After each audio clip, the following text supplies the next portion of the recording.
Few people in the West know much about this part of Asia. At the same time, everyone knows that most nations there end in Stan.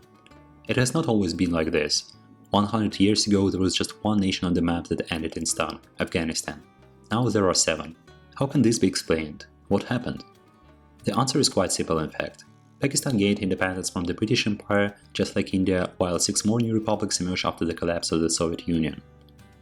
Take a look at this map. All these nations used to be part of the USSR and still have numerous features that used to be typical in communist nations. Some of the examples include 100% literacy rate and boring-looking blocks of flats. Numerous country names used in the English language were formed using Latin "ia" or its English equivalent "e". Meanwhile, numerous other similar suffixes are used in different regions across the globe. Stan is a Persian suffix that is really popular in predominantly Muslim regions. Therefore, using Stan at the end remains one of the most convenient and pleasant-sounding options for naming a state there. Contrary to Western stereotypes, these nations are not that similar. For instance, the population in these 4 countries speak Turkic languages, while the majority of the population in other speak Indo-European languages.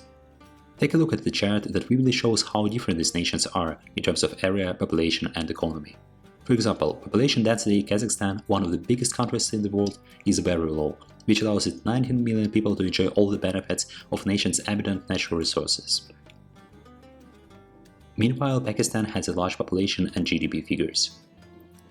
Nevertheless, all the nations that added Stan still have much in common. This region has historically played a significant role as crossroads between the West and the East.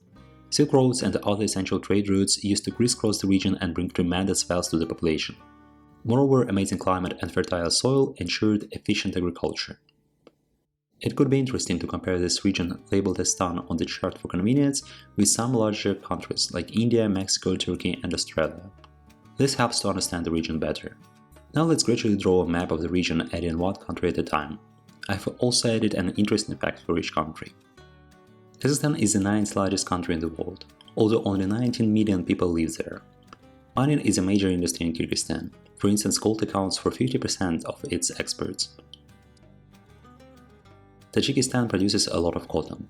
This commodity accounts for 60% of the country's agricultural output. Uzbekistan is one of only 2 doubly landlocked countries.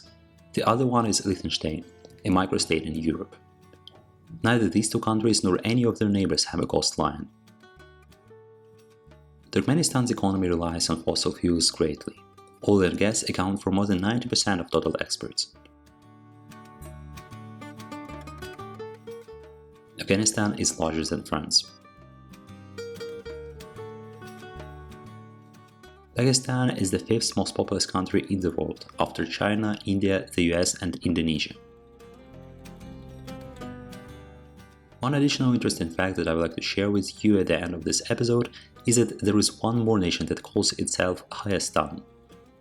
You can see it on the map in the Caucasus region. Have you guessed the name of this country in English? It is Armenia, a Christian nation that is home to 3 million people.